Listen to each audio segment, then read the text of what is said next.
구절은 이제 북이스라엘은 우상 숭배하다가 망했어요. 이제 남유다 이야기가 기록이 되어져 있습니다. 남유다도 그들의 하나님 여호와의 명령을 지키지 아니하고 이스라엘 사람들이 만든 관습을 행하였다. 언제 이렇게 됐습니까? 아달랴 때문입니다. 아달랴. 그 이전까지는 그래도 믿음을 하나님만 경외하며 믿음을 지켜왔는데 아달랴 이후에 완전히 무너지기 시작해요. 완전히 무너져서 므낫세부터 시작해서 상상도 할 수 없는 이스라엘에서 이제까지 단 한 번도 눈으로 본 적이 없었던 끔찍한 우상 숭배들의 모습이 일어나기 시작하는데 이런 모습들을 가장 대표적인 왕들을 좀 뽑아보면 5대 여호람 왕, 12대 아하스 왕, 18대 므낫세 때 가장 극심했어요. 가장 극심한 아주 끔찍한 인신제사가 드려지고 하여튼 온갖 우상들을 섬겼던, 그렇게 해서 남유다를 멸망으로 몰고 가게 됩니다. 그래서 결국은 북이스라엘이 망하고 남유다가 망한 이유는 다른 거 아니에요. 국력이 약해서 아니에요. 그들이 하나님을 버렸기 때문에 그래요. 하나님을 버렸기 때문에 하나님께서 북이스라엘을 끌어안고 있었는데 놓아버리신 거예요. 예루살렘을 끌어안고 계셨는데 놓아버리신 거예요.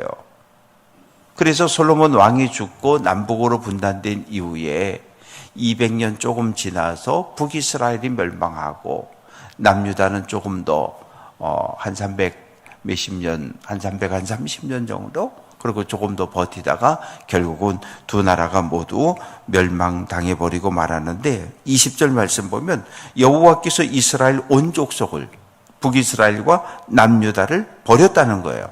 버렸다는 얘기는 하나님께서 끌어안고 계셨는데, 붙잡고 계셨는데 놔버렸다는 거예요. 왜? 아수르를, 북이스라엘을 심판하는 몽둥이로, 바벨론을, 남유다를 심판하는 몽둥이로 사용하신 거예요. 이방 민족을 통해서 하나님께서 그들을 두들겨 패셨고, 그리고 가나안에 사던 7부족이 죄가 관영 가득 찼을 때 가나안 땅에서 내쫓고 이스라엘 백성을 들어오게 하셨던 것처럼 이번에는 이스라엘 백성의 죄악이 관영 꽉 차니까 이스라엘 백성들을 내쫓아버리신 거예요. 왜? 땅의 주인은 하나님이시니까.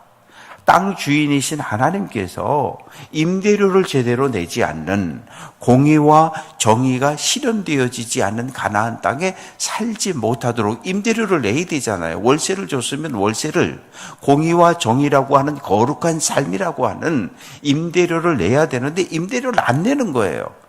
하나님께서 참고 또 참다가 이제 때가 돼서 다 내쫓아 버리신 거예요. 왜? 너희 같은 세입자 필요 없다는 거예요. 이 거룩한 땅에 너희처럼 악한 사람들은 살 자격이 없다는 거거든요. 그래서 21절 말씀 보면 하나님께서 솔로몬이 죽고 나서 아이야 선지자를 통해서 여로보암에게 10지파, 이 르호보암에게 2지파만을 허락하셨다고요. 그렇게 해서 남북의 분단이 일어났는데 하나님의 뜻 안에서 이루어진 분단이었어요. 하나님이 허락한 분단이었다고요. 하나님은 남쪽에도 북쪽에도 모두 하나님을 경외하는 거룩한 나라가 세워지기를 기대했지만 먼저 그 기대를 깬 것은 북이스라엘입니다. 22절 이스라엘 자손이 여로보암이 행한 모든 죄를 따라 행하고 거기서 떠나지 않았다. 여로보암, 내가 북이스라엘의 왕인데 내 백성들이 6월절에, 장막절에, 초막절에 자꾸 예루살렘 성전으로 수레에다가 잔뜩 싣고 자꾸 올라가는 거예요. 야, 이거 안 되겠다. 한 번 가고 두 번 가고 세 번 가다 보면 르호보암 왕에게 마음을 빼앗기고 예루살렘 성전의 마음을 빼앗겨서 이 백성들이 나를 버릴 것 같다. 그래서 군대를 주둔시키고 길을 막고 예루살렘을 못 올라가게 하는 거예요. 그리고 베델과 단 두 곳에 금송아지를 만들어 놓고 이 금송아지가 우리 조상을 애굽에서 해방시킨 그 하나님이다. 애굽에서 멤피스라고 섬기는 금송아지가 광야에서 아론을 협박해서 만들어냈던 그 금송아지가 지금 이 금송아지가 우리를 애굽에서 해방시킨 그 하나님이니까 너희는 이제 더 이상 예루살렘 성전에 가지 말고 이 금송아지를 하나님으로 믿으면 된다고 그렇게 명령을 한 거예요. 그래서 결국은 23절 모두 쫓겨나 버렸어요. 쫓겨났습니다. 그리고 어떤 일이 벌어졌냐면 24절부터 26절까지 말씀 속에 보면 아수르 왕이 바벨론, 구다, 아와, 하마, 스바라임, 즉 아수르 제국이 통치하는 여러 성읍에서 백성들을 결혼한 청년과 남자 청년과 여자 청년들을 사마리아 지역으로 데려와서 합동 결혼식을 시켜주는 거예요. 그리고 사마리아 지역에 있는 사람들을 청년들을 끌어다가 아수르 여러 제국에 보내놓고 시집 보내고 강제로 장계를 보내는 거예요. 그래서 민족을 피를 다 섞어버리는 거예요. 그런데 문제가 생겼어요. 당시 사람들은 내가 믿는 신은 우리 지역에서만 활동한다고 믿었거든요. 춘천 사람들은 춘천에 사는 신을 믿었고, 홍천 사는 사람은 홍천에서만 역사하는 신을 섬겼고, 화천 사람들은 화천에서만 역사하는 신이 있다고 생각한 거예요. 그런데 사마리아에 그 아수르 여러 제국에 살던 사람들이 사마리아로 왔는데 이 사람들이 하나님을 경외하지 않았기 때문에 어떤 일이 벌어졌어요? 하나님이 사자떼를 보냈어요. 그래서 아수르 여러 제국에서 사마리아로 이주한 사람들을 물어 죽여버렸다고요. 그러니까 이주한 사람들이 아수르 왕에게 편지를 보냈어요. 어떻게 하면 좋겠습니까? 이 가나안 땅에 하나님이 화가 나서 사자떼를 보내서 사람을 막 물어 죽이는데 우리 어떻게 하면 좋겠냐고. 그러니까 아수르 왕이 사마리아에서 포로로 잡아온 제사장 한 사람을 돌려보내라.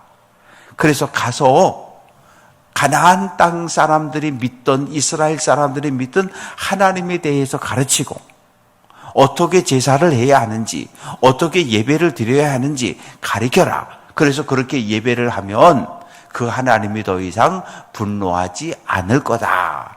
이렇게 해서 제사장 한 사람을 보내게 되는데 28절, 이에 사마리아에서 사로잡혀간 제사장 중 한 사람이 와서 베델에 살며 백성에게 어떻게 여호와를 경외해야 할지를 가르쳤더라. 그런데 문제는 이 제사장이 짝퉁이라는 거잖아요. 왜?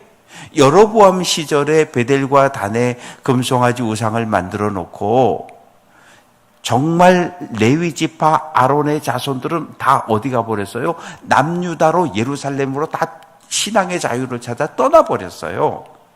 그러니까 일반 백성을 제사장을 삼았던 거예요. 일반 백성, 이 레위 지파도 아니고 아론의 후손도 아닌 이런 일반 백성을 제사장 삼아놓고 제사장 노릇을 했으니 하나님에 대한 율법에 대한 이런 것도 온전히 모르는 사람이 와가지고 가르쳤으니 또 반쪽짜리 신앙이 전해진 거죠. 그래서 하나님도 경외하고 또 자기들이 믿었던 바벨론에서 아수르에서 믿었던 그 신들도 함께 섬기는 혼합 종교가 사마리아에 자리를 잡기 시작합니다. 그래서 30절 말씀 보면 바벨론 사람들은 숫고 분옷을 만들었고, 이 숫고 분옷이라고 하는 이것은 마르둑의 아내였던, 마르둑 신의 아내였던 이스타르라고 하는 여신을 이야기하고, 구스 사람들은 네르갈을 만들었고, 네르갈이라고 하는 것은 지옥의 왕이에요. 지옥의 왕. 그래서 머리는 사자 머리고 몸은 사람인 그런 우상을 만들어서 섬겼고, 하맛 사람들은 아시마를 만들었고, 아시마라고 하는 이 신은 머리가 또 염소예요. 염소. 그리고 31절 말씀은 아와 사람들은 니파스와 다르닥을 만들었고, 이 니파스라고 하는 이 신은 개의 형상을 닮았어요. 개의 형상을 닮았고, 또 다르닥은 나귀의 형상을 가진 그러한 우상입니다.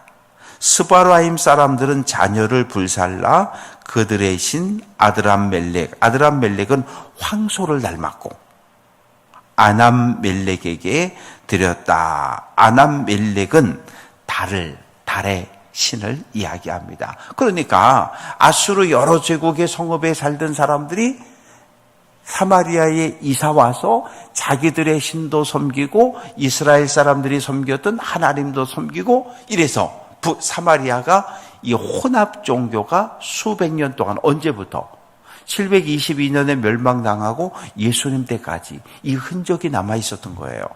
그래서 예루살렘에 경건한 유대인들은 사마리아 사람을 형제로 같은 믿음을 가진 믿음의 사람들로 인정하지 않은 거예요. 저 이방인 놈들이라고. 왜? 이방인이 맞는 거죠. 종교가 이미 혼합됐고 피가 섞여버렸으니까. 그러니까 유대인의 눈으로 볼 때는 저 이방인, 형제가 아니라 동족이 아니라 이방인 취급을 해서 만나지도 않고 대화도 안 하고 밥도 안 먹고 차도 안 마시고 아예 그냥 남 취급을 해버린 것이 예수님 당시까지의 그러한 상황입니다. 이제 34절부터 41절까지 말씀을 보면 남유다든지 북이스라엘이든지 멸망당한 가장 큰 이유에 대해서 설명을 해놓고 있습니다. 그건 뭐냐 하면 시내산에서의 언약이에요. 하나님께서 시내산에 강림하셨고 모세를 통해서 출애굽 1세대와 언약을 맺잖아요. 나는 너희를 애굽에서 탈출, 구원, 해방시킨 하나님이다. 너희가 나를 잘 믿기로 약속을 하면 너희는 내가 택한 백성이 되고 나는 너희를 축복하고 나는 너희를 보호해 줄 거다. 어떻게 하겠니? 모세가 백성들에게 가서 하나님께서 나에게 말씀하셨는데 이렇게 말씀하셨는데 여러분 어떻게 하실래요? 우리 모두 하나님을 우리의 왕으로 오직 한 분 하나님으로 참신으로 믿겠습니다. 이렇게 결단을 하고 약속을 했기 때문에 하나님께서 시내산에 강림하셨던 거예요. 그래서 모든 출애굽 1세대가 듣는 데서 10가지 계명을 선포를 해주는 거예요. 첫 번째 계명이 무엇입니까? 나 외에 다른 신을 섬기지 말라는 거예요. 두 번째 계명이 무엇입니까? 하늘이든 땅이든 땅 아래든 물속이든 그 어떠한 형상도 만들지 말고 엎드려 절하지 말라는 거예요. 그런데 남유다도 북이스라엘도 지금 무엇을 어긴 거예요? 첫 번째 계명과 두 번째 계명을 어겼던 거예요. 가장 중요한 계명을 업신여겼고 범했어요. 그래서 그 일로 인해서 하나님과 세운 언약이 파기가 되는 거예요. 누가 깬 거예요? 백성들이 깬 거예요. 아니 나는 약속을 안 지키면서 상대방 하나님을 향해서만 하나님 왜 약속을 안 지키십니까? 아니 약속을 깬 건 누구예요? 내가 깼어요. 우리가 깼다고요. 그리고 하나님께서 이 보호의 돌봄을 해제시켜 버리니까 막 하나님을 원망하고 아니 우리가 잘못한 거예요. 이스라엘 백성이 남유다가 북이스라엘이 먼저 하나님과의 언약을 깨트린 거예요. 그런데 그 생각은 하지 않아요. 내가 깼다는 생각을 하지 않아요. 하나님께서 선지자를 보내서 계속해서 회개하고 여호와께 돌아오라고 외쳤지만 그들은 듣지 않아요. 죄가 무엇입니까? 하나님의 말씀에서 떠난 게 죄예요. 하나님만 경외해야 될 이스라엘 백성, 하나님의 백성이 이 약속을 깨트리고 말씀에서 벗어난 것, 이것을 성경은 죄라고 이야기하는 거예요. 그러니까 선지자의 외침은 무엇입니까? 발걸음을 돌이키라는 거예요. 회개하라는 거예요. 발걸음을 돌이키라는 거예요. 다시 진리의 말씀으로 하나님께로 돌아오라는 거예요. 수없이 많은 선지자들이 외쳤지만 그들은 귀를 닫았어요.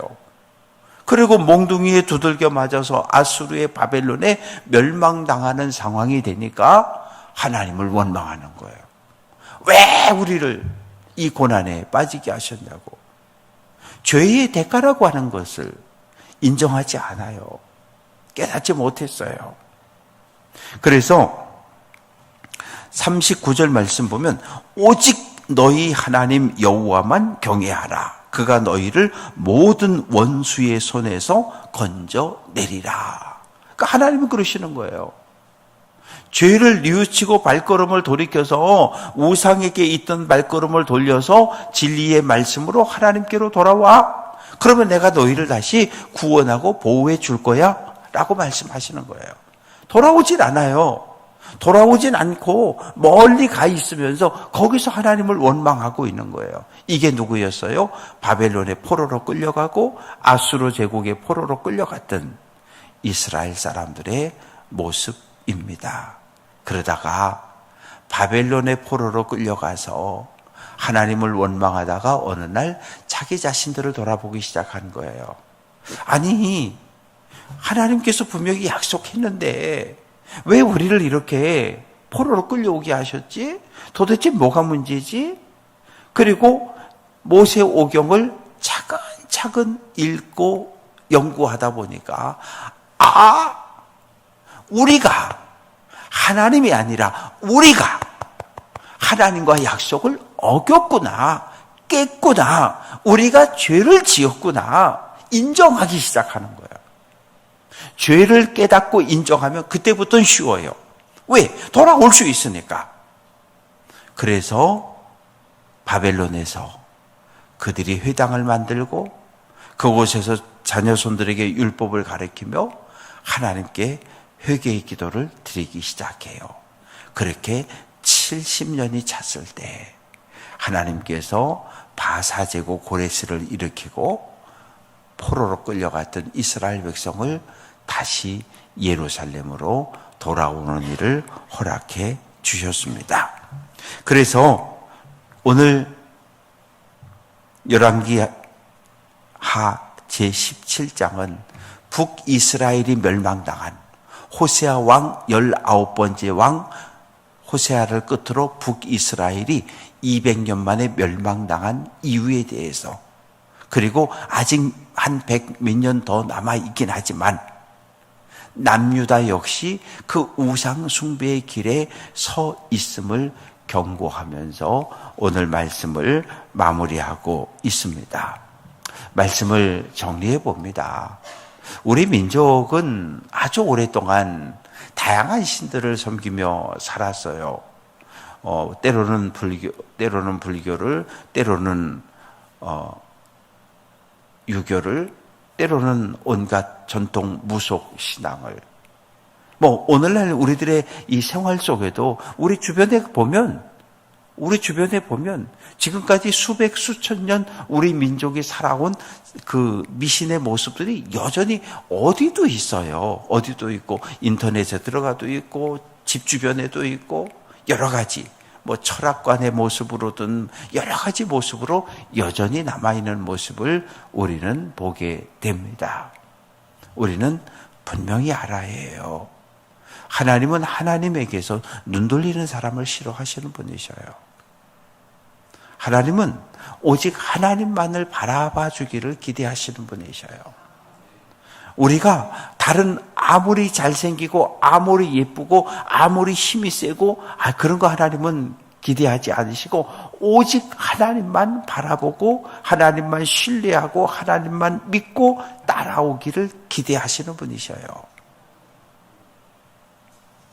믿음의 길을 시작한 그날부터 오늘까지 잘 오셨어요. 이제 오늘부터 우리가 하나님 나라 들어가는 그날까지 하나님의 나라는 침노하는 자, 쳐들어가는 자의 몫이라고 말씀하셨어요. 가만히 있으면 천국이 열리는 것이 아니라 쳐들어가는 거예요. 쳐들어가는 거예요. 내 목숨을 걸고. 왜? 내가 저 안에 천국에 들어가야 내가 행복하고 영원히 사는 것이기 때문에 내 모든 것을 다 걸고 천국을 향해 진군해 가는 겁니다. 수많은 우상숭배의 유혹들이, 또 이단들과 거짓교사의 유혹들이 얼마나 많은지 몰라요. 언론에서 통일교니 신천지니 수많은 이단들의 문제에 대해서 이야기를 하는데, 그런데도 우리는 그냥 좀 무감각해요. 아니요. 우리가 정신을 바짝 차려야 해요. 정신을 바짝 차리고 오직 하나님의 말씀, 오직 진리이신 하나님만을 바라보며 오늘 한 날도 믿음의 길을 힘차게 달려갈 수 있는 귀한 성도들 될 수 있기를 주님의 이름으로 축원합니다.